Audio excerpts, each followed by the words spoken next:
இப்போ நம்ம வந்து கருவேப்பிலை பொடி சாதம் செய்யறதுக்கு நம்ம தோட்டத்திலேயே வந்து கருவேப்பிலை மரம் இருக்கா, சரி அதை கொஞ்சம் நல்லா ஃப்ரெஷ்ஷாக பறிச்சுப்போம் அப்படின்னுட்டு அதை தாங்க இப்போ நான் வந்து ஒடிக்க வந்திருக்கேன். நிறையா இருக்கா, அதனால சரி கொஞ்சம் பறிச்சுப்போம். அதில் ஒடிச்சு விட்டாலும் துளுக்கும் வாங்கங்க, அதனால இது மாதிரி அப்படியே ஒடிச்சு அப்படியே ஒடிச்சு விட்டோம்னா அடுத்து நல்லா துளுத்து வரும். வணக்கம், நம்ம விஎஸ்கே ஃபேமிலி உறவுகள் அனைவருக்கும் வணக்கங்க. இன்னைக்கு என்ன வீடியோன்னு பார்த்தீங்கன்னா கருவேப்பிலை பொடிங்க. அது பார்த்தீங்கன்னா நல்லா சுட சுட சாதத்தோட நெய் ஊற்றி நல்லெண்ணெய் ஊற்றி பிசைஞ்சு சாப்பிட்லாம். கருவேப்பிலை சாதமும் செய்யலாம். இட்லி தோசை அதுக்கும் பொடி இது தொட்டு சாப்பிடலாம். எல்லாத்துக்கும் இந்த ஒரு பொடி போருங்க. கருவேப்பிலை பொடினாலும் நமக்கு உடனே ஞாபகம் வருது முடி வளரும் அப்படின்னு நினைக்கிறோம். அது முடி வளர்ச்சிக்கே நல்லது. மெயினாக பெண்களுக்கு கர்ப்பப்பைக்கு அவ்வளோ நல்லதுங்க இந்த கருவேப்பிலை.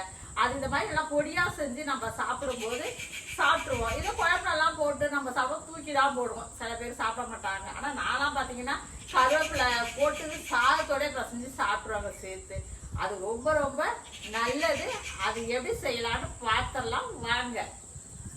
சட்டி வந்து இப்போ நல்லா சூடாயிட்டு இப்போ இதில் வந்து நான் ஒரு கப்பு கடலைப்பருப்பு சேர்த்துருக்காங்க. இப்போ வெறும் சட்டியில் தாங்க வறுக்கிறேன், எண்ணெயெல்லாம் சேர்க்கல. ஒரு கப்பு கடலைப்பருப்பு சேர்த்து வறுத்துக்கிட்டு இருக்கேன். நீங்கள் விருப்பப்பட்டால் கொஞ்சமாக எண்ணெய் சேர்த்து கூட நீங்கள் வறுத்துக்கலாம். நான் வந்து இதில் எண்ணெய் சேர்க்கலைங்க.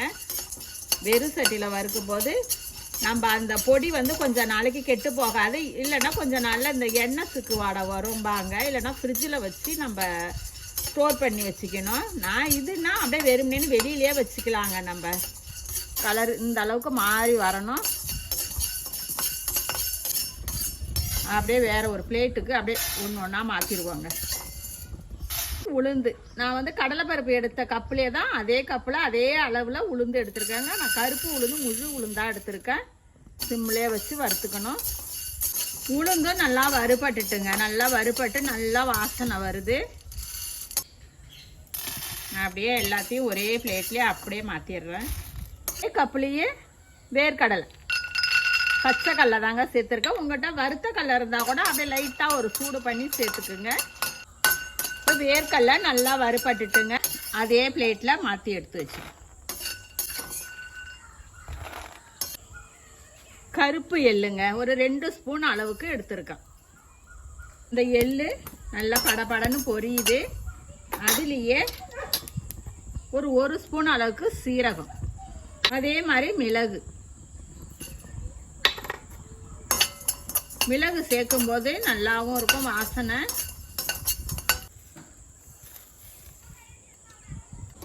இப்போ நம்ம வறுத்ததை இதெல்லாம் ஒரு பிளேட்டில் மாற்றி வச்சிட்டோம். இப்போ இதில் பார்த்தீங்கன்னா நான் வந்து நல்லா கழுவிட்டு ஒரு வெள்ளை துணியால் நல்லா தொடச்சி விட்டுட்டு இந்த மாதிரி நல்லா உருவி கருவேப்பிலையை எடுத்து நல்லா ஃப்ரெஷ்ஷாக எடுத்துகிட்டு வந்திருக்காங்க.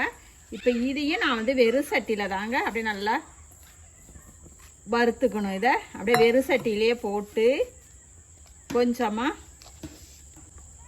சால்ட்டு, இது வந்து அடுப்பை வந்து நம்ம சிம்மில் வச்சு தாங்க செய்யணும். இதில் கொஞ்சமாக மஞ்சப்பொடிங்க. இப்போ இதை போட்டு இதை நம்ம வந்து அப்படியே வறுத்து விடணுங்க. சிம்மிலே வச்சு வறுக்கணுங்க.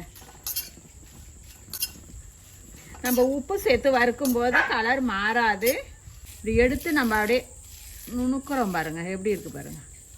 இப்போ அதே சட்டியில் கொஞ்சமாக எண்ணெய் சேர்த்துக்குங்க.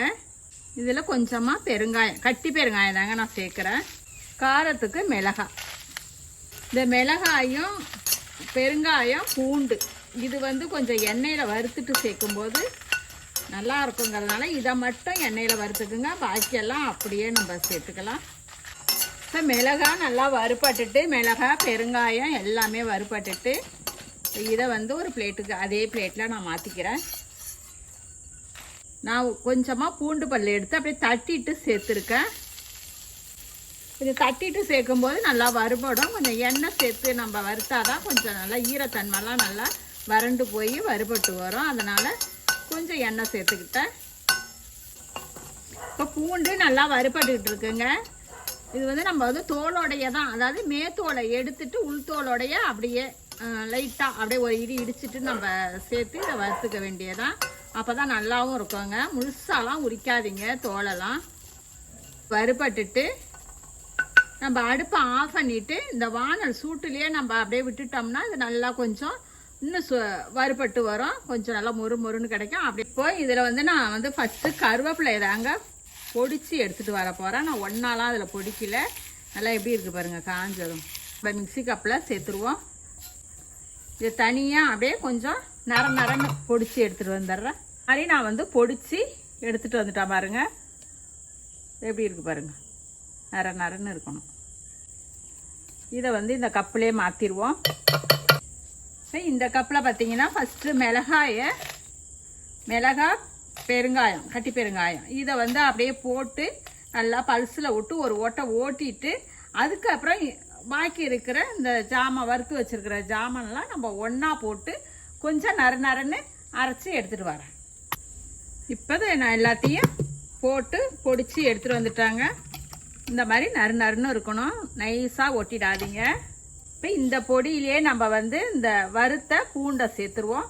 நான் கல் உப்பு சேர்க்குறேன். நம்ம வந்து கருவேப்பிலையில் கொஞ்சம் உப்பு சேர்த்து வறுத்துருக்கேன், அதனால் பார்த்து சேர்க்கணும். பொடித்த கருவேப்பிலை பொடி அதையும் இதில் சேர்த்துருவோம். இதை வந்து அப்படியே ஒரு பல்ஸில் விட்டு இதை எடுத்துகிட்டு வந்துடுறேன். இப்போ நல்லா பொடிச்சு எடுத்துகிட்டு வந்துட்டாங்க.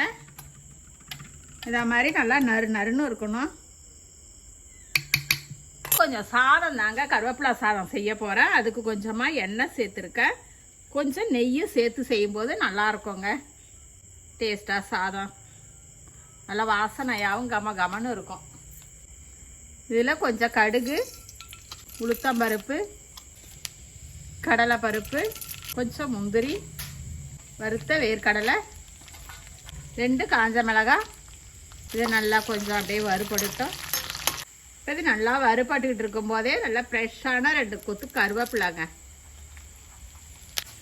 நம்ம எவ்வளோ சாதம் சேர்க்குறோமோ அதுக்கு தகுந்த பொடியை சேர்த்துப்போம். அடுப்பை ஆஃப் பண்ணிட்டு சேர்த்துக்குங்க சாதங்க.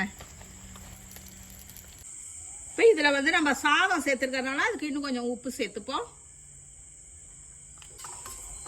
சாதத்தை பிளேட்டுக்கு மாற்றிப்போம். இந்த பக்கம் கருவேப்பிலை பொடியே ரெடி ஆயிடுச்சு பாருங்க. சாதம், கருவேப்பிலை சாதம் அதுவும் ரெடி ஆயிட்டுங்க. இந்த ஒரு பொடியை வச்சு நம்ம எத்தனை வெரைட்டி வேணாலும் செஞ்சுக்கலாங்க. அவ்வளோ சூப்பராக இருக்கும் இந்த கருவேப்பிலை பொடி. கருவேப்பிலை சாதமும் செஞ்சாச்சுங்க, கருவேப்பிலை பொடியும் நம்ம செஞ்சிட்டோம்.